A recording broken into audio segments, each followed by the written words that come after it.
Hi, Lodgers and Birches. Producer Tim here, and just with a quick little content warning for this episode.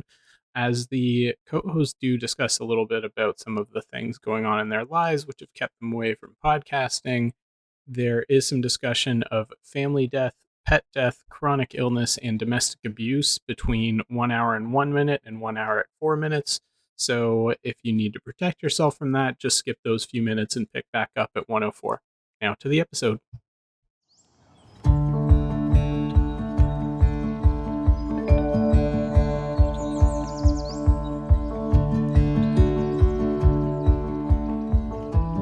Hi everyone, welcome to Queer Logics, the queer-led podcast about everything Tolkien.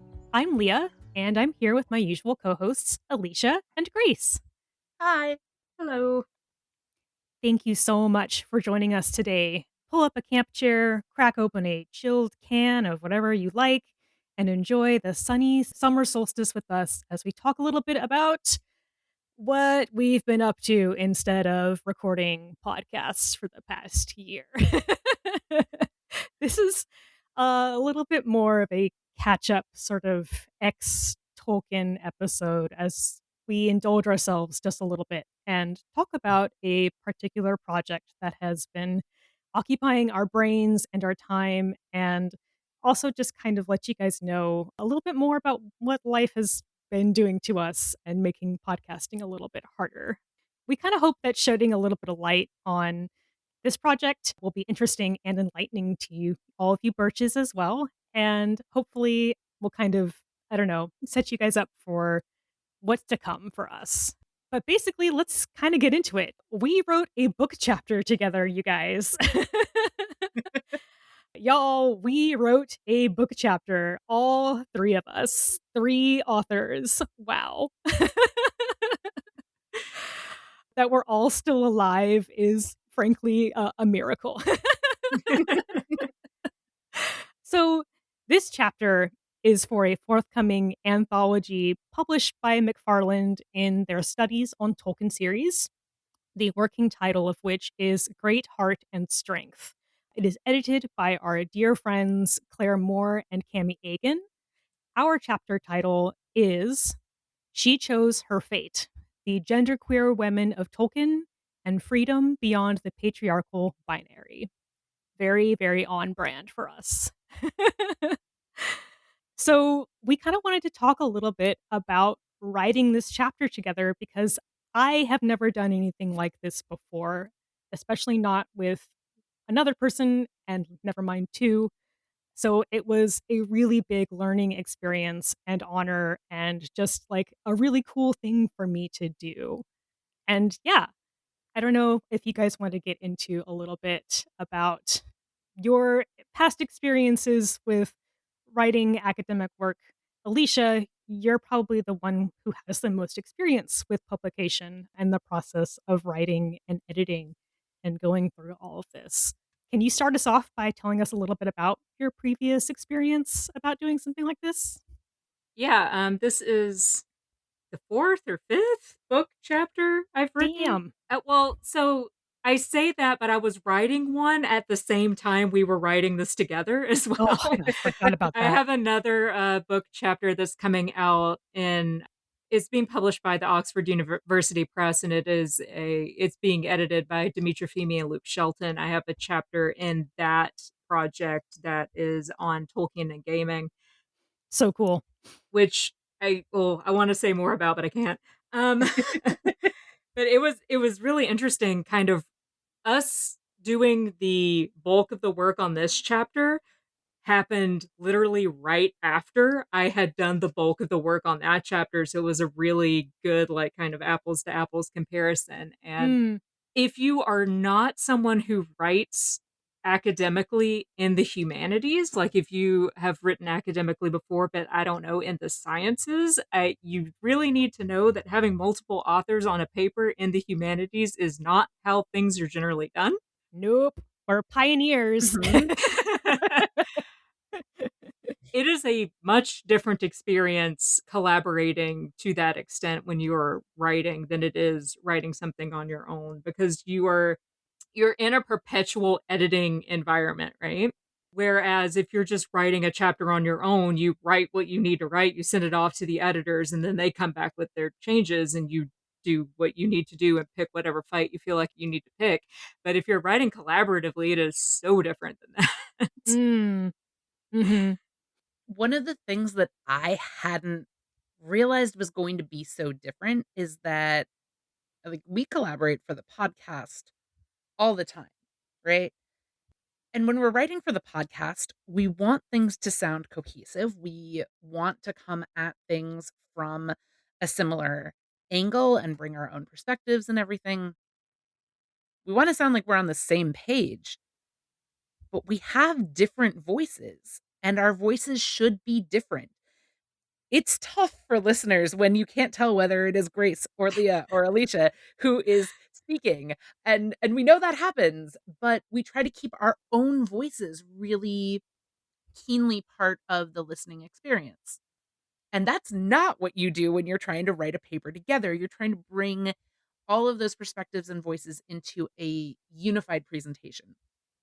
And so that also means that the way that we all are inclined to like shape our sentences a little bit differently, or my extreme overuse of commas, or I know one of my other writing like kinks is like too many M dashes, and putting all of Yeah. these things together and then trying to smooth it out and make sure that each part that we're writing is in conversation with every other part and then it sounds like it's come together and we can all stand by every word that's in it and every word that had to be cut out of it Yeah.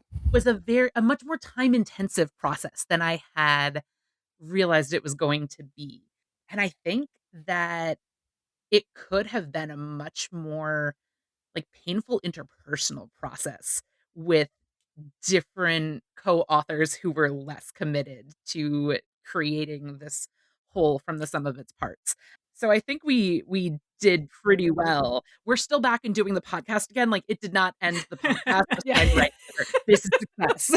I was going to say that the fact that we're all still alive and that we're all still friends is a miracle. I actually don't think that that's true, but the fact is for the chapter we all sort of have to have a more or less unified voice for the chapter to sound cohesive and get the thesis across, right? It's like you can't really have a bunch of separate voices telling each other things like we do here, really.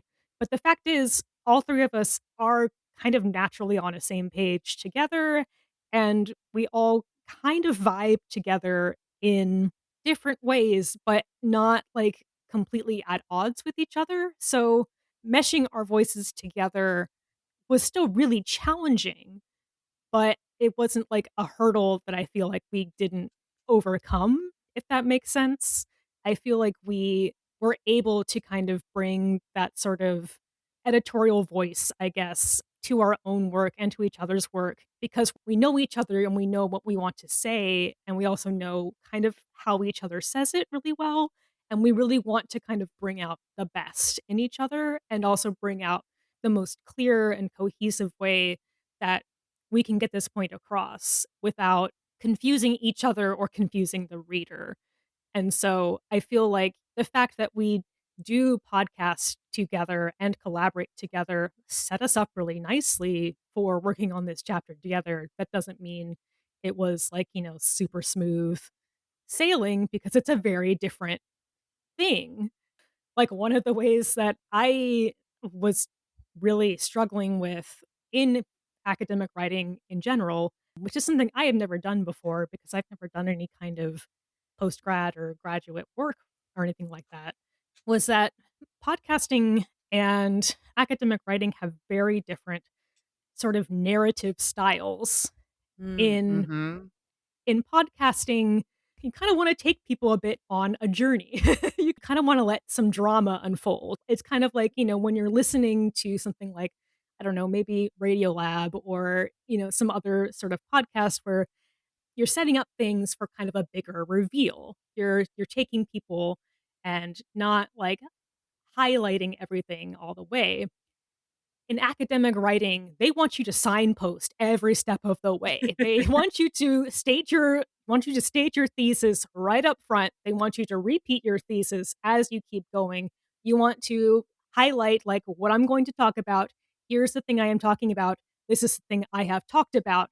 That's like the whole structure of the paper. And me, I'm kind of like, this is like watching a movie with my mom and her asking what is going on during the movie, and I'm just like, just watch the movie, mom. It's your answer, your We're questions getting will there. be answered if you just keep watching the movie. Just let me cook, man. Just let it go. There is a reason why I generally I present at academic conferences a lot more than I write papers in terms of like publishing things in journals and in chapters. Like I write academic presentations at least 2 a year, but I don't publish nearly that often. And it's because I also prefer this narrative approach. I want Mhm. to craft a story. And sometimes you get editors that allow you to do that because they're following what you're doing and it is not taking away from what they are trying to do with their overall book. That Zelda book that I'm in, the mythopoeic narrative and the Legend of Zelda, I have the first chapter in that book, and it is partially because I write that way. Mm, Mm, mm. sure.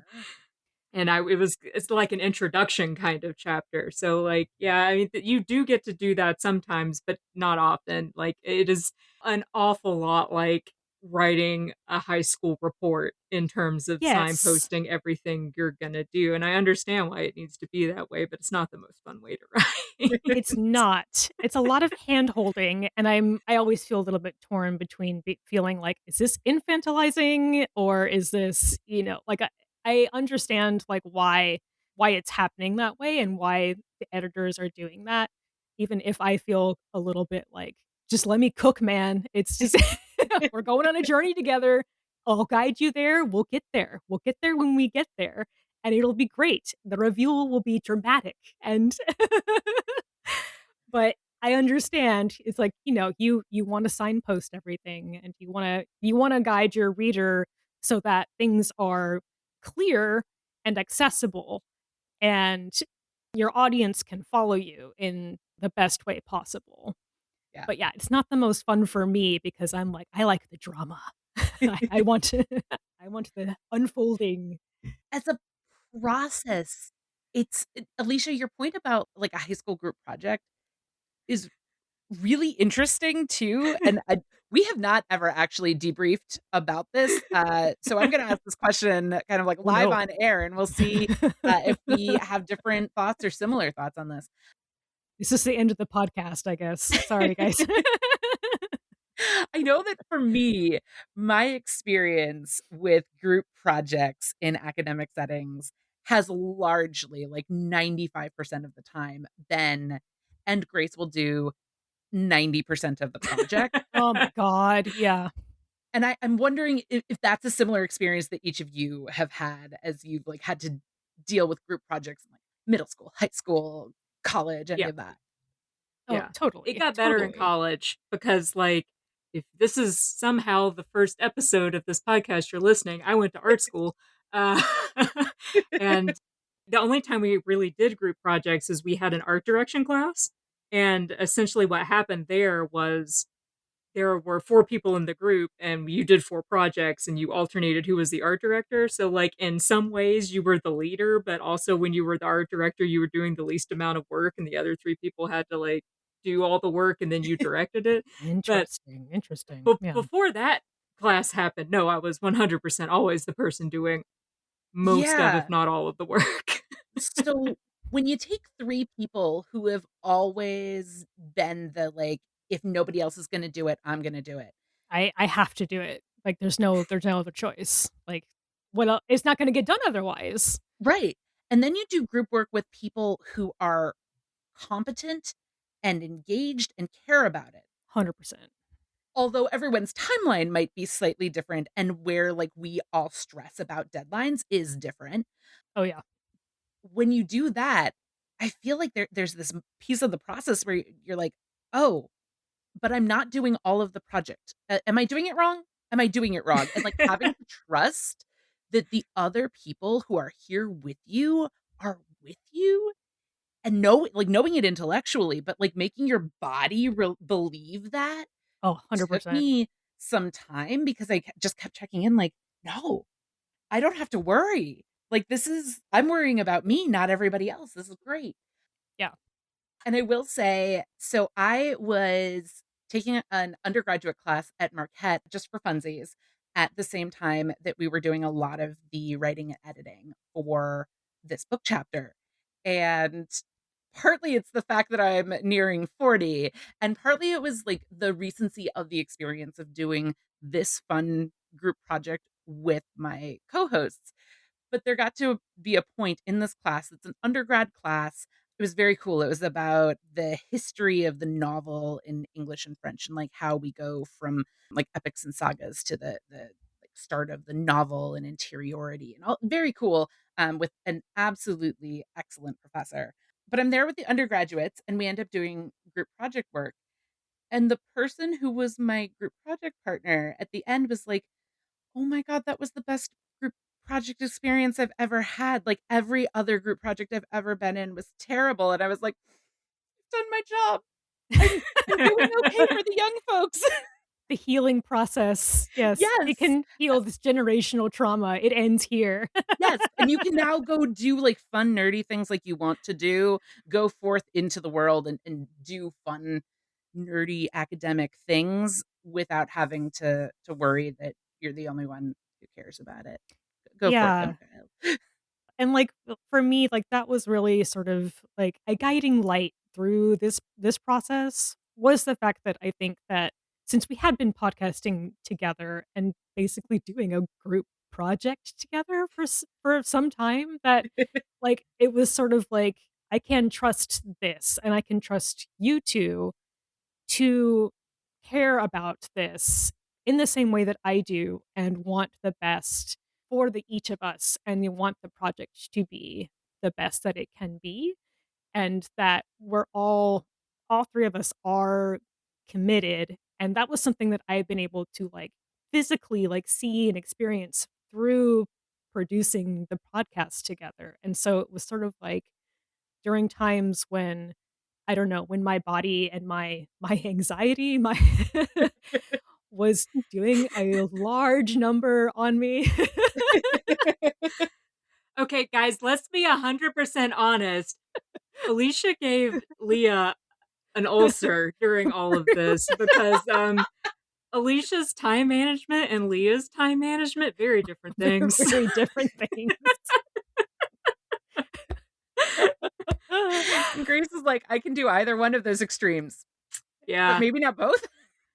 I got So, yeah, that ADHD. I need the adrenaline pump of, oh my God, I got to get this done at the last minute. And Leah needs a little bit more Leah lead. needs more time. Leah needs time. I cook slowly, so but that was also something yeah, that was something that we got to learn, and I think that we've also have been learning about each other, like, doing this, and in this sort of more compressed timeline with external deadlines and external editors who are setting the schedule, and Mhm. they are also following a set publishing schedule. It kind of made sort of a bit of a pressure cooker sort of situation. So we could learn these things about ourselves and how we work together in a very compressed time format. And I think it's super valuable. And like it was kind of like eye opening for me about like myself and like how I work. Basically, it's like when all of this anxiety and trying to navigate different styles of time management and Mhm. figuring each other out, I still had that like really deep sort of inner knowing that I trust you guys and we're all going to get this done together and I'm not going to be left out to just like yeah, out in the wind and stuff like that. I'm not going to be left alone in this. You guys are with me. And that was like really really valuable to me. And so thank you guys for that because that was really really something that I can't tell you how much I value that. Again, having an anxiety disorder and having experienced quite a lot of situations where I've kind of been left behind a bit. In this, I was like, I felt however much my brain and my body is reacting to these deadlines, these pressures. You guys are with me on this, and that's incredibly valuable to me. We did some things to try to, like, almost game out how we anticipated we would each experience different stressors too with that timeline and time management.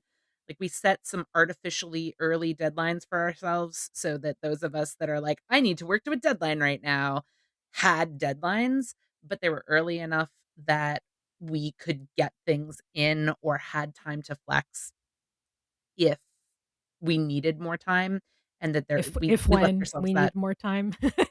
and we did. I think we can be entirely honest that at one point when everything was hitting the fan in all of our lives, we did have to ask for an extension on one of the rounds of submissions or edits or something, and it was really helpful to have Alicia here in the corner going like, "It's okay. Lots of people ask for that type of extension." Academic deadlines don't really exist.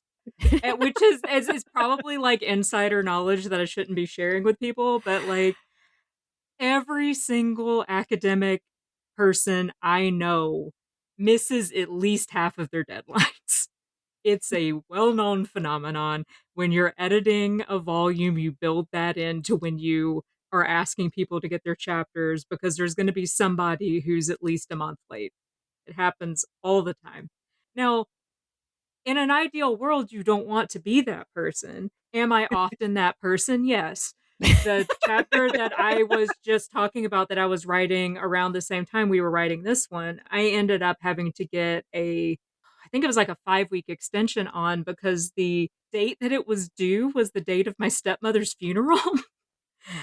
She died very suddenly, and I had to pack up my whole life and drive from Canada down to southern Georgia, which is a 19-hour drive in a tiny smart car. And it really fucked me up. And because I am who I am, a flawed person, I was not nearly as far through the paper as I should have been the 2 weeks before it was due. So I ended up having to ask for an extension. And when we got to the point where we knew that we were probably not going to make this deadline, I had to talk everyone through. No, no, no, it's fine. Unless you're actively presenting something, deadlines sort of don't really exist. Yeah. I remember that being very soothing to me. Yes. And it's such a difference from my, like, always try to get an A sort of mindset from my days as a student in various contexts and everything, because you turn things in and you turn things in on time and you're trying to get a grade. And this, I was not trying to get a grade. We were trying to create the best product that we could at the end of all of this work. And we we needed to take the time that we needed to be able to get there. Unfortunately, we had editors who were willing to support us in that. Just constant, continual shout out to our editors, knowing how excellent they were allowed me to trust the process a lot. Claire and 100%. Cami are phenomenal. And so being able to change that little bit of framing and mindset was really key for me, because the other thing that we've done is we've done presentations for, like, academic presentations at conferences and seminars and things like that, and those do have a deadline. The deadline is when the talk starts. At the very last minute, you have to be ready to talk when the talk starts. Mhm. And so this, where it's a slightly more negotiable thing in order to get everything to be the best place it should be, was not the thing that I was used to and that my nervous system was used to, and it took, like, thinking through, and we really were very fortunate to have Alicia on this project with the experience. Oh, totally. It Totally. just it made such a huge difference, and then being able to trust the editors so implicitly, just really, really excellent. And then that made it easier for me too when we had to go through and, like, make edits or move things around. I think it's worth noting that we started this book chapter in the basis of the paper that we gave for the More Perilous and Fair seminar for the Mythopoeic Society. Too fair, too Too perilous. fair, yeah, Yeah. For too Beatrice. perilous, too Do you perilous, too know how fair, hard I had to try not to give it the Fast and the Furious title? too Too perilous, too perilous, too fair. fair. That it was based in the presentation that we gave during that seminar Yes. about women in Tolkien. And so we looked at Eowyn, we looked at Galadriel, and we looked at Luthien. And Eowyn and Galadriel we've covered on the podcast, and so we have so much to talk about. And then Luthien we have not yet covered on the podcast. So there's so much to talk about. And as discussed, we are all people who, as we have confirmed, will shoulder the burden and be like, I will forge ahead and I will get it done myself. And we are all loquacious people. And so we write many words. Oh, yeah. We talk so much. And Oh in my book god. Yeah. chapters, there are word limits, and word limits are cruel. They were so cruel. Yeah. So when we were originally discussing this, we decided that we were each going to take one character, and these are kind of the story beats that we want to hit with each of these characters, and we Mhm. would write all of those separately and then come together and edit it as one paper. And I kept telling everyone, do not worry about the word count yet. Like when you're doing the original write, you write what you need to write to get out what you need to say, and we will come back and edit it for word count later. Because I have found, at least in my writing process, that if I do not take things to their logical conclusion, I never get to the point where I can edit down for length successfully because I haven't told the story I need to tell. And when we first put our documents together, we had a 6,000 word limit, Yes. something like Thereabouts, that. yeah. It was It was 6,000 like, words. it was more than double that, wasn't it? Oh, yeah. Oh, way more. Yeah, it was like 15,000 It was words or like some shit. 15,000 words. At Yeah. least. I think it was that. Were we counting footnotes and works cited in Oh, that? I don't believe I so. No, we couldn't were tell not you. at first, because No. the way word count works for writing purposes is really weird because footnotes don't count, but they do. Mhm. Because, like, the word count you're given when you are publishing in a book is a rough word count that should equal out to however many pages.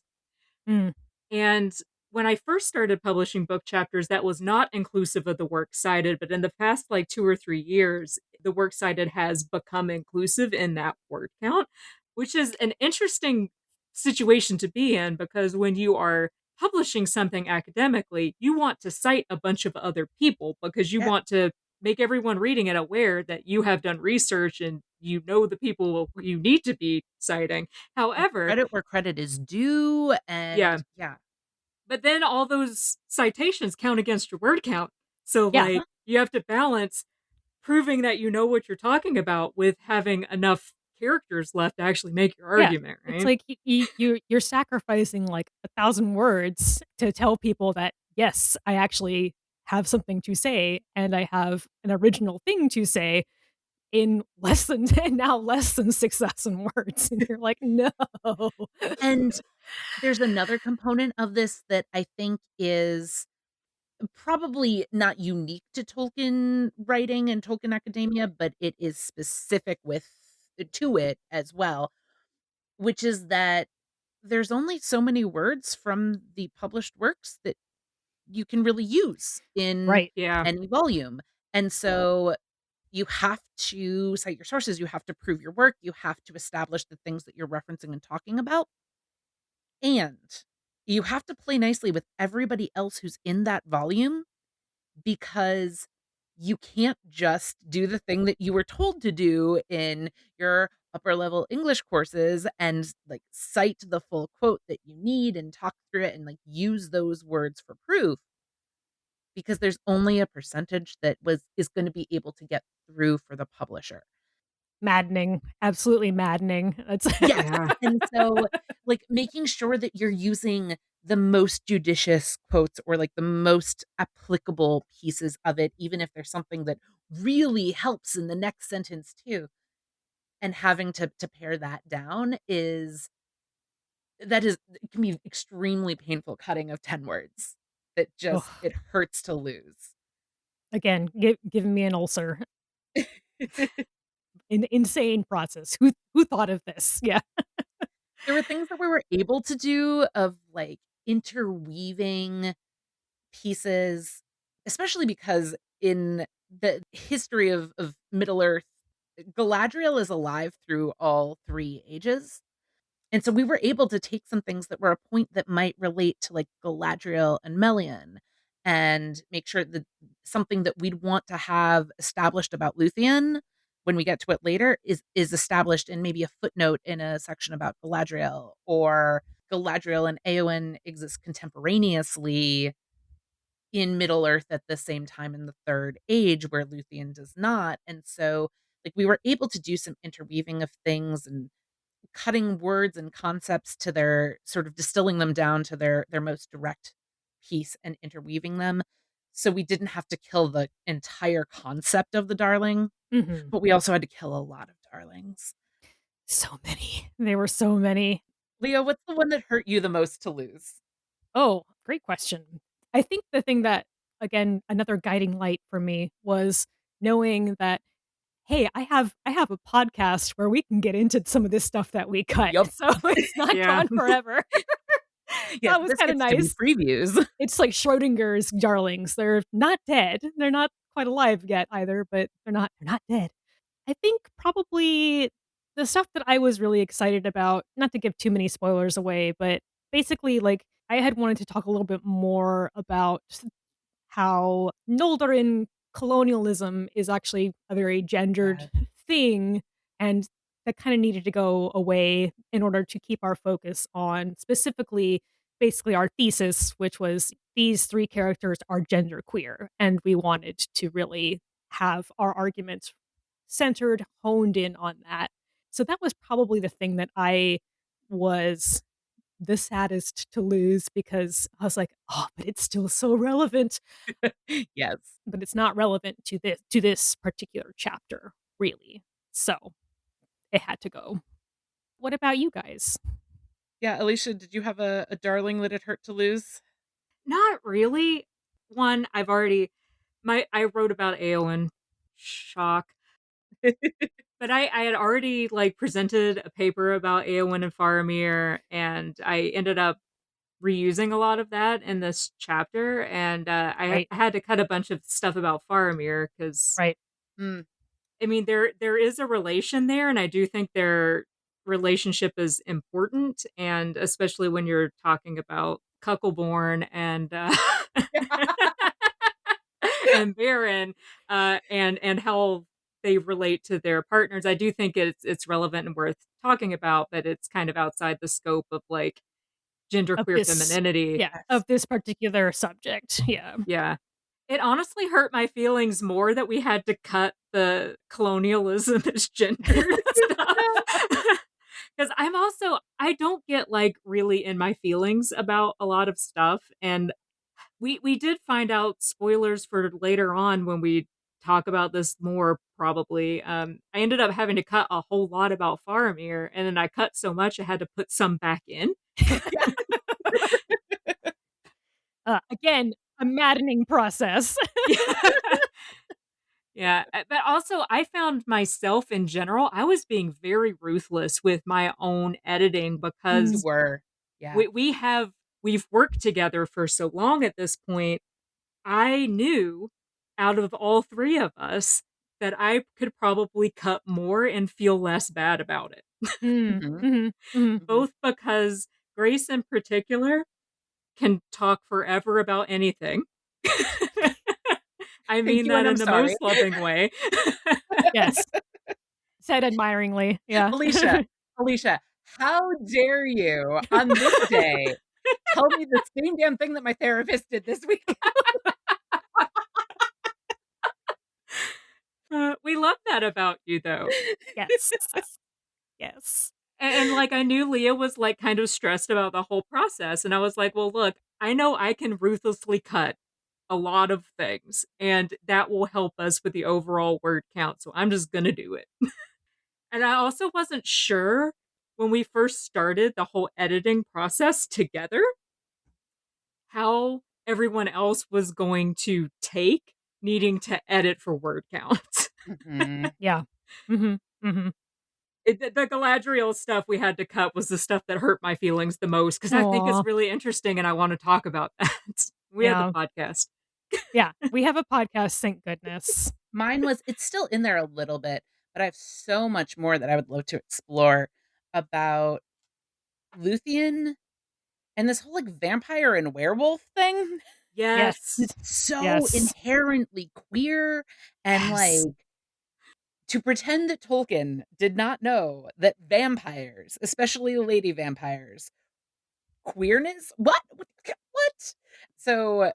like, I get to talk about it a little bit. We talked about it, like, in the presentation, but there's so much more to play around with in mine and get to talk about in a podcast episode that, like, that's one that I look forward to doing someday because it's just gonna Totally. be cool. Oh, yeah. I think maybe thankfully I come up from a creative writing background. And so, like, workshopping and editing and killing darlings, again, is sort of like I know how that process goes. And I also know that, like, cutting things again with the same sort of trust that what we're doing here is helping you make this better and helping you make this the best that it can be. And also, like, fit very specific parameters, and so it's like it's a very tight little line, but it's sort of like killing your darlings is not it's never personal, right? It's Right. always it's very, very much like, we want this to be the best it can be. It's very much of a, "This is what's right for this piece, this moment," and you can take your darlings and put them in your heart. Put them in a notes document for later. Yeah, and it says nothing about you personally as a writer or your particular thesis, really. It says it's a lot more about what's needed here and now. Like that said, we did had a lot of really cool stuff that we had to cut, and again, I was very, soothed that I was like, "Oh, thank God we have a podcast." Yeah. Yeah, full disclosure, we're not quite through the editing process yet. We We have One just last one round. more. we have one more round. It's just copy edits. Yeah. Yeah, and it's the round where we pull out all the quotations we can, essentially. So Mhm. there is Yep. still time to. I do have a darling. It has not been killed yet. Okay. And I don't know if it's going to end up being killed, but in case it does get killed, there is a footnote in this chapter where I refer to you catastrophic murder, and and I am just I've been fighting for it really subtly. But I feel like Very hard. if I lose any darling, it will be that one. It'll be And that one. Yeah. yeah, We're all fighting for it though. Like we love that one. I know. We're all hitting with you I had now. to pull it out of the main text because Leah did not feel great about having that in the main text. So I put it into a footnote and cut as much as I possibly could. But I do the last editing round we had, it was suggested to change it to you catastrophic slaying, and I do not think that that gets across Not the same word. Not the same the word. dissonance. Nope. Yeah, Yeah. yeah. Mhm. I Not do the same think you thing. catastrophic murder has some teeth to it. Yep. Not the Yes. same thing. Not the same thing. Yeah. So that may end up dying, and if it does, that will be my killed darling because I'm fighting for it. We did a lot of trying to make sure that even if we had to pare down things, that we were able to keep them as succinctly and cleanly as possible in there where it mattered and where it really mattered to each of us and kind of fought for each other's favorite phrasings and darlings and things that were just really, Yeah. really keen to us. Two things. One, I do love the fact that we are all people who have fun with footnotes. Oh, a Oh, bitchy footnote's my favorite. Oh, we love a footnote. nothing better, man. So good. Love it. So being able to write in that format where we have the footnotes and doing that was really, really, really nice. And then we also gave ourselves so much loving time to work together, like to work independently, but then to work together. Google Docs makes it an absolute wonder to be able to be doing this in this day and age instead of like trying to do drafts and edit by snail mail or something like that. Like, I cannot imagine how much more challenging that would be. But instead, we were able to get literally on video calls and work on the document together, taking all of the pieces and trying out different phrasings, workshopping it out loud, workshopping like in text as we were trying things, and then being able to say, okay, yes, that's perfect. Yes. Or no, that doesn't actually get at the point. The point I'm trying to get at is this, and I'd already pared it down to this. And then somebody helping each of us rework it Yeah, into something to make it that into what we flows. wanted it to actually say. Yeah. We gave ourselves so much more time to do that than is probably reasonable, but we knew that this was our first example of doing this type of work together, despite having done a lot of other types of work together.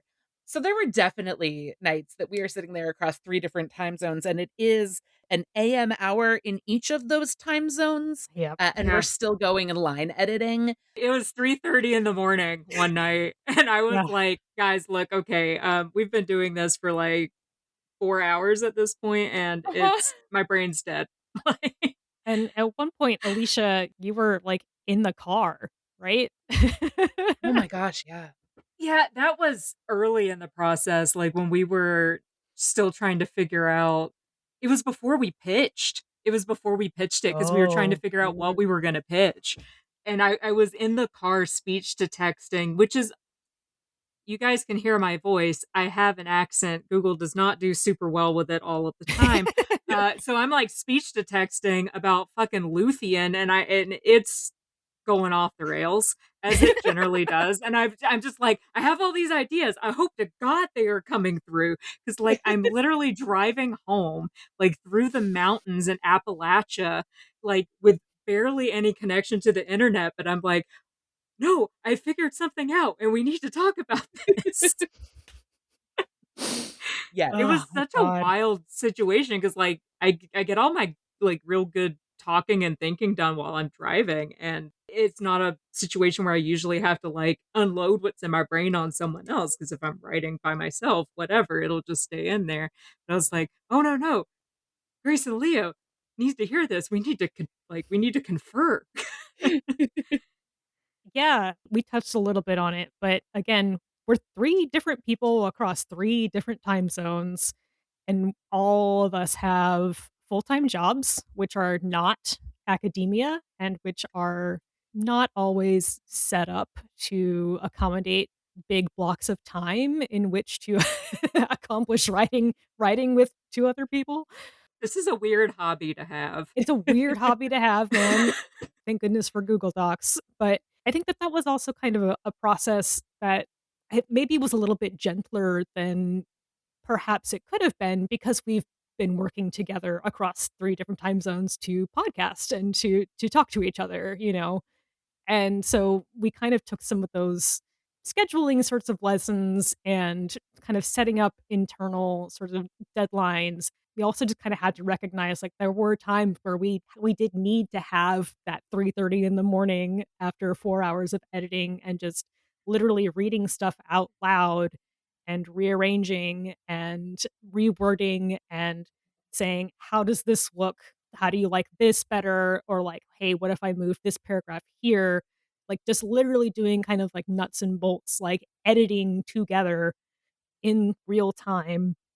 I think that we really needed that because I feel like that was the way that we could figure out kind of our singular voice as the chapter instead of Yeah. the 3 of us trying to kind of squish each of our different pieces together.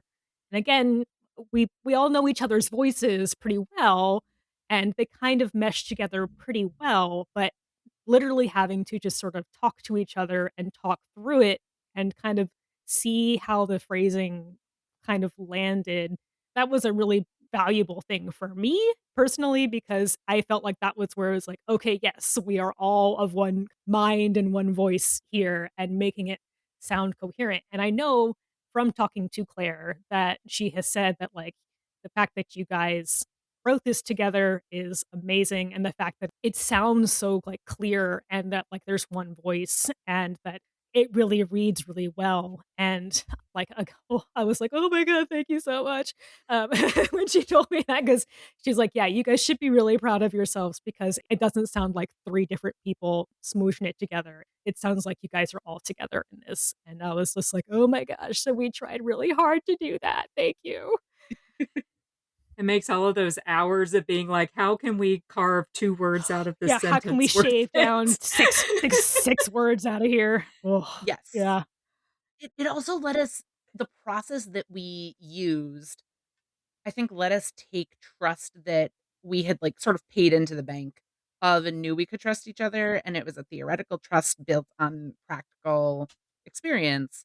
And then in this project, like, deepening that trust and knowing that, yes, like, the thing that we're trying to keep in there, we're all gonna be there for each other. The thing that we recognize we have to cut words out of, we're gonna help each other figure it out.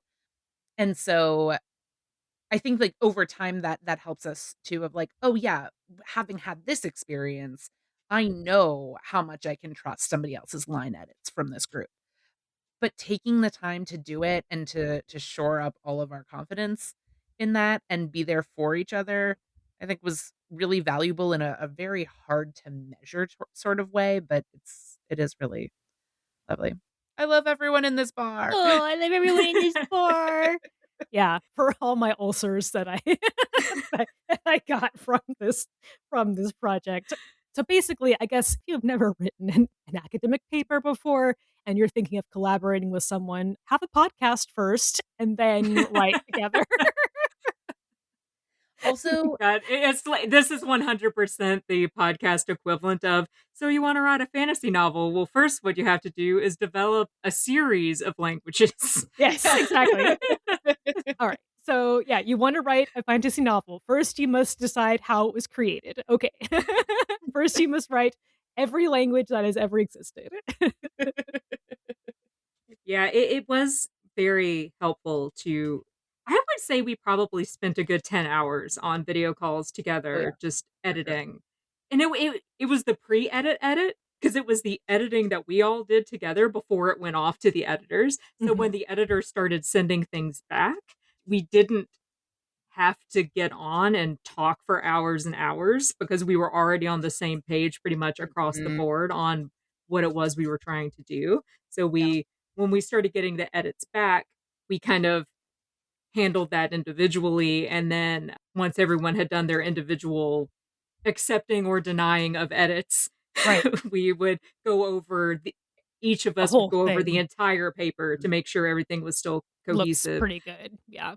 Yeah. And that's a important thing to note is that we kind of did a lot of, I guess, front loading of some of that work so that we could kind of do things a little bit more individually and also and know that we were all kind of coming from the same place and would kind of land in the same place.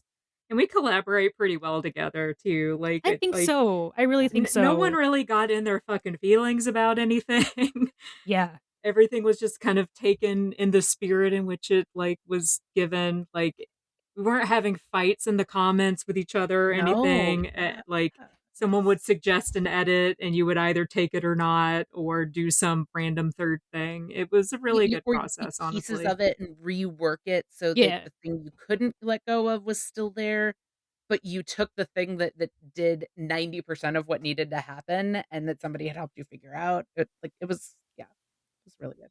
I also went to art school, so the process of critiquing, it's like, oh, I had my spirit broken long and long ago, so That I is, I don't yeah. I don't I no longer have feelings to hurt, but but yeah, I do think that like all three of us have done like creative work and Mhm. have kind of worked together in putting different kinds of projects together, and so we know how to take critique and we know how to workshop things and we know how we know how to take, suggestions, and also sort of we know when we want a point to make. We know that it's like, "Oh, okay, I hear what you're saying, and I still want to say this. Maybe there's a way in between that. Maybe there's a, you Mhm. saying this will make this better, and we can still get there." Yeah. I did want to ask Alicia, doing this anthology, this is not peer reviewed. This anthology is just several or individual people coming together and being published together, and the editors are the ones who are reading them and accepting them and making the changes.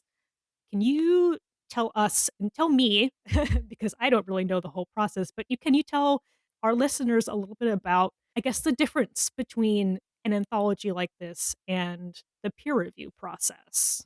Well, some anthologies are peer reviewed.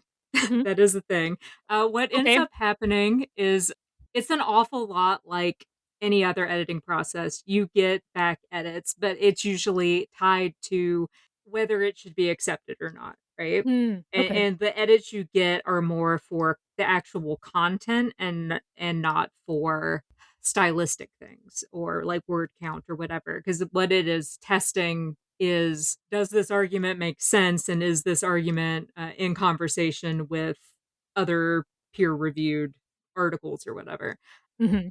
I have peer reviewed a few journal articles, and it's much easier to do that than it is to edit in the way that Cami and Claire are editing, because you are literally just saying, should this be published or not? Mm. Is this good or not? And if it needs changes, what should those changes be? And I have personally found myself like I find it very hard to say something shouldn't be published. I usually, if I am peer reviewing something, I'll usually say except with changes, even if they're pretty drastic changes, as opposed to saying this isn't worthy of publication, even if the changes are very drastic. But yeah, it's to the writer, it feels essentially the same. I love this piece. You just need to change the entire thesis. I know I'm not very harsh, because you hear all these like people talking about reviewer number 2 and how reviewer number 2 is always an asshole. Uh, yeah, so the whole thing behind peer reviews is double blind. Like, you as a reviewer don't know whose work you are looking at, and the person whose work you're looking at does not know who actually reviewed it. And for whatever reason, apparently the second reviewer is always an asshole. I don't. But like I think like you're supposed to shoot for 3 reviewers, and I do Okay. know in some smaller fields it's hard to get that many To get people 3. to review. But yeah, I haven't found it to be an awful process on either side of it, honestly. Mhm. And to some extent, like, your editors are also peer reviewing, right?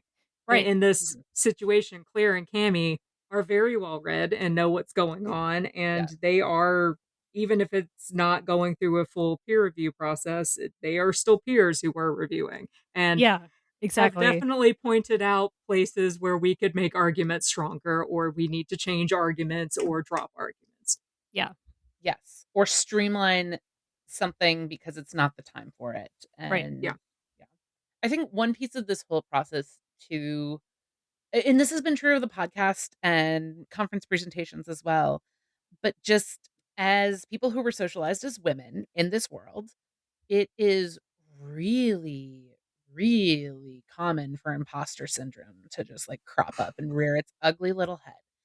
And one of the joys of working with great co-writers and co-hosts and with great editors is that you have all these moments to tell each other, tell the imposter syndrome to fuck off.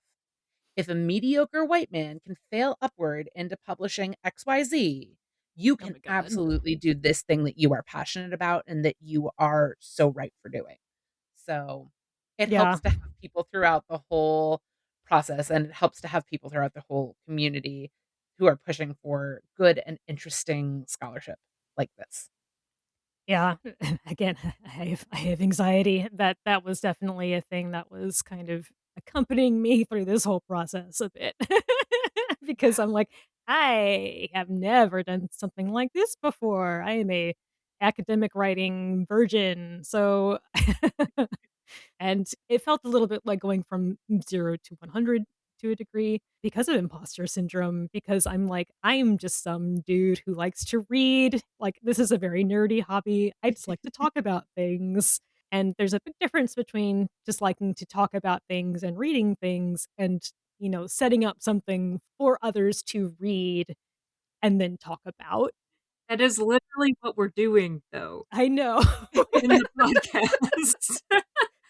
So basically, this entire podcast is Leah's like therapy, and trying to kind of overcome these feelings. Well, and it's fascinating also to realize how many people we look to who are women and queer folks and just like incredible like intellectual juggernauts in this community who also have said they still feel the imposter syndrome. Like it comes for us all and we fight it back together Yeah, because truly, if some of the things that get published with absolutely no appreciable research in the field or familiarity with Dylan open Henderson. studies. Mhm.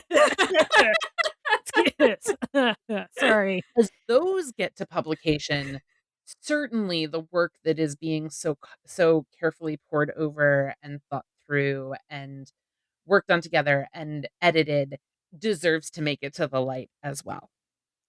Yeah, for me, it was just sort of like in thinking through the feeling of being like, I actually do have something to say, and I actually have something maybe kind of unique to add to the conversation, which is it's something I really struggle with sometimes because I mostly like look to other people sort of validating my feelings about things. I always Mm, like I'm kind of reassured that like, "Oh, you think this too? Amazing. I'm not crazy. That's amazing." And so I'm like, I think that's part of why like when we were figuring out what to pitch, when we really wanted to include Luthien into a chapter about genderqueer women, that's something that we have not really seen in at least yeah. in published work. And I think that was kind of part of like this is something kind of unique that we could build on and bring to the conversation here, And it's gonna piss people off, and that's gonna be great. which is great. And I feel like there were a couple of things, like when talking about Galadriel, that I was sort of feeling like, I don't know if I have really seen this before. And that's kind of a vulnerable position to be in because you're sort of like, am I crazy for saying this out loud? Well, because you know that there are going to be haters on the internet who say that we're crazy for even speaking in this space at all. Yeah, see And our previous podcast episodes. oh, So yeah. And Yeah. we've learned to tune them out or to, like, take the things that are like, "Okay, you've gone too far, and we're gonna refute that now." But it's something that we know is queer folks who do exist on the internet, we're gonna hear some bullshit, for sure. But that happens with every podcast episode we do, we take that risk. that's very, very true. Well, how did you feel, Grace? Because this is also your first book chapter. It is, yeah. And I got to do a lot of the work on Luthien, and I felt very nervous going into it because I had not read many even of the different versions that there are of that story and the different contradictory versions that exist. And I did not feel like I could even like retell the story of Baron and Luthien pretty quickly to a friend when I started digging into it. And by the end, I'm like, okay, so that motherfucker over there, we hate him. Okay. All right. And Thingle's a dick. Dingle is a dick, and there's some sons of Feanor who I have strong feelings about Those because of guys. one version. Yeah. Those fucking guys. Blessings to my friend who, after my most recent stint in the hospital, when I was too sick to work for like 10 days, sat in a chair in my bedroom and let me tell him about the story of Baron and Luthien and who is a douchebag that we hate. Amazing. So being able to delve into all of that and have like strong opinions now that I would enjoy talking through with people and everything is I think really valuable. I really enjoy that. And for me also the point when I was like, no, no, we absolutely like there's not just one thread to pull here for Luthien. Tolkien literally writes her turning into a vampire, like shifting shape into a vampire. I have like I feel like I could just put that sentence, thesis complete, like like we got this. But I would like before I had delved in enough, I was worried about being able to make my points and like then was maybe more verbose than I needed to be in trying to make them and all that and scaling it back and making sure that it all stayed in line with each other was really really valuable to be able to do.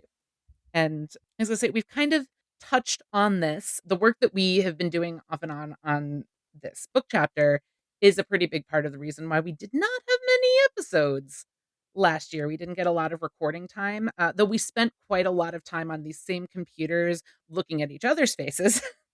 We did not do that in a way where people got to hear what we were talking about.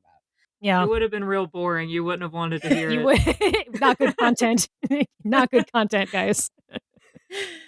There was an amazing moment when one of my kittens decided to contribute to the paper in real time, and Oh yeah. Alicia did take that and the photo of the cat looking incredibly pleased with herself and make that the, like, "Thank you, are there any questions?" slide in our presentation. So we had some moments of levity, but really it was a lot of nitty-gritty stuff that we were working through. And we also just lifed a lot for all of us. We talked about we all have full-time jobs that are not jobs that say, "Hey, would you like to take some time to do academic writing?" We all deal with chronic illnesses. We We also dealt with some, like, weird life shit throughout the entirety of this past year and a half. I spent a significant of the amount of the time that was leading up to particular deadlines in court against what turned out to be somebody who with a domestic violence situation who was hurting myself and my husband and my mother, and we had to request restraining orders and get temporary restraining orders and all of that, and have dealt with that for a long time here in the background, which took more of my energy than I realized it was going to mm, as a sustained sort of thing. And I know we all dealt with a lot of tough things. yeah, like I got newly diagnosed with the chronic illness that I have, so that was a fun voyage of discovery. And I know Alicia has also been going through a lot of things as well. Yeah.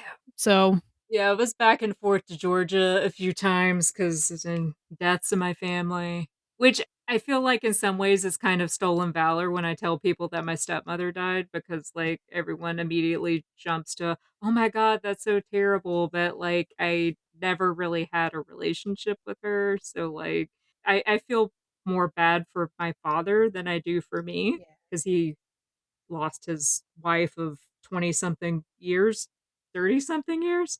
They've been married a long ass time. And I'm sorry to my father if he, for whatever reason, listens to this episode. Our dog Gordon died in January. He was 15 and a half years old. And that one Yeah. emotionally destroyed me yeah. Yeah. in a way that neither of the other deaths that were actually in my family did because he was my buddy. Yeah. I think I had some pet loss like at the start of that time frame and we just all went through a lot. That's not to turn this episode into like, "Oh, I feel sorry for us. We've been having going through a lot." It's mostly I wanted to offer that we have been working on quite a lot of stuff. It's just not podcasting. But and also a lot of other stuff has been happening, and I guess I just wanted to, like, offer that up to listeners in being like, we are real people with real lives and things going on, and this isn't, like, meant to be like a pity party for us, but really just to kind of say that, like, we're really happy to be podcasting again, and we would really like life to kind of calm down. Home would be great. Yeah, It and I would feel be like great. explaining our absence just a little bit is something I hope that you listeners will, appreciate, and thank you for sticking with us. Yeah. And know that we've put some framework in the coming months where it will be easier to get episode out to y'all, I don't know, maybe a sort of once a month kind of basis where we can keep doing that and keep doing the podcasting and creating that we are so excited about doing because, oh my goodness, do we have so many wonderful ideas. That we had to cut from this And we book had to cut from the chapter. book chapter. Like the things that we were talking about before we did the chapter, and we have things to go back to, and oh my goodness. So we have grand ambitions to do all of the things and talk about all of the things. And now we actually have some like dates scheduled when we can talk about all of the things and keep putting episodes out for y'all. And know that there's like this book chapter that is coming at the end of this amazingly long road too. And we have so much that we're excited to be sharing. One other thing that I wanted to touch on is just like a cool little humble brag for us here and for quite a number of our listeners and folks who we value very deeply too. The Mythopoeic Society Midwinter Seminar that we co hosted. The proceedings from that are published as a volume from Mythopoeic Press. And that volume is now officially, I have gone and I have held it in my hands. It is in the archives, the Tolkien archives at Marquette University, along with so many other fantastic academics and volumes and everything that they hold there for everyone who's looking to do research. And so just a really quick shout out to all of the people who have a paper in that set of conference proceedings. Taylor Driggers, who did the keynote address, Sarah Brown, Christopher Vaccaro, Rory Quirapel, Mercury Natus, Luke Shelton, Valerie Estelle Frankel, Cameron Borqueen and Nick Polk, Peter Conradi, and Madeline Lowen. All of those papers from that conference proceeding now get to sit on the shelf in that archive, and the work that everyone did to bring those forward gets to be tangible in the world. And I'm so excited about that reminder of the work that everyone's been doing and how it continues paving pathways for the rest of everybody who's working contemporaneously and coming along behind and working all the way through. Our conference baby. It's real. She's all I grown held up. it. Oh my I god. held it the other day. Oh my gosh. So all that is just to say thank you so much to all of the listeners and contributors who have been part of this journey and are going to continue on this journey with us. We are so thrilled to be able to continue bringing you content and interesting things to think about and explore in many formats now, both print and podcast. So, with that in mind, if you would like to know where to find us on all of the different socials and all of the things, Alicia's gonna let you know. Yeah, you can find us basically anywhere you listen to podcasts. We're on Apple Podcasts, Spotify, YouTube Music, blah, blah, blah. Please like, share, and subscribe. You can also stream our episodes directly via Zencaster. That's zencaster.com/queerlodgings, a Tolkien podcast with hyphens in between all of those words. Or if you're feeling fancy, you can go to our website, which is queerlodgings.com, where we have show notes, resources for individual episodes, and transcripts on some of them. We also have a merch store there if you want to buy some Fueled by Spite stickers. Mm-hmm. And there is a link to our Discord server.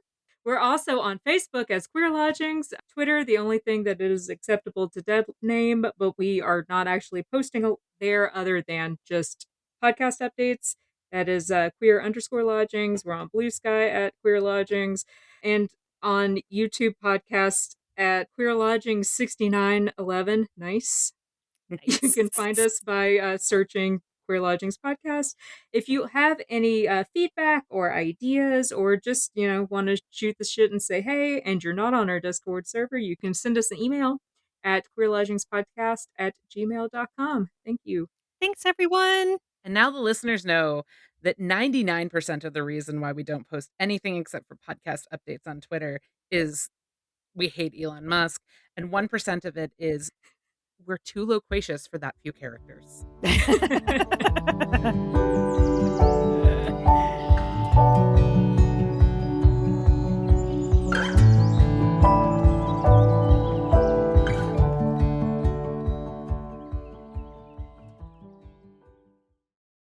Alicia will lead us off with where everyone can find us? Yeah. Or do you want me to try it? Do you want me to try it? I can do it. Okay. Probably. I mean, after last time, Theoretically. the wind has fully left my sails, but I can give it a go. Can't believe Tim left all of that shit in. I have to go listen So to it mean. yet. Oh my It's god. so bad. It's So I mean. sound like such a fucking idiot. And I have spent so much time telling all of our guests how Tim makes us sound fucking smart, and then he pulls that shit with me. When we share a He's house, just letting everyone know how that he does his work. Divorced. I'm pretty sure this is what's going to end up in the fucking end tags. Probably. The gift that keeps on giving. Yeah, exactly. There you go. Tim Lenz, bringer of gifts.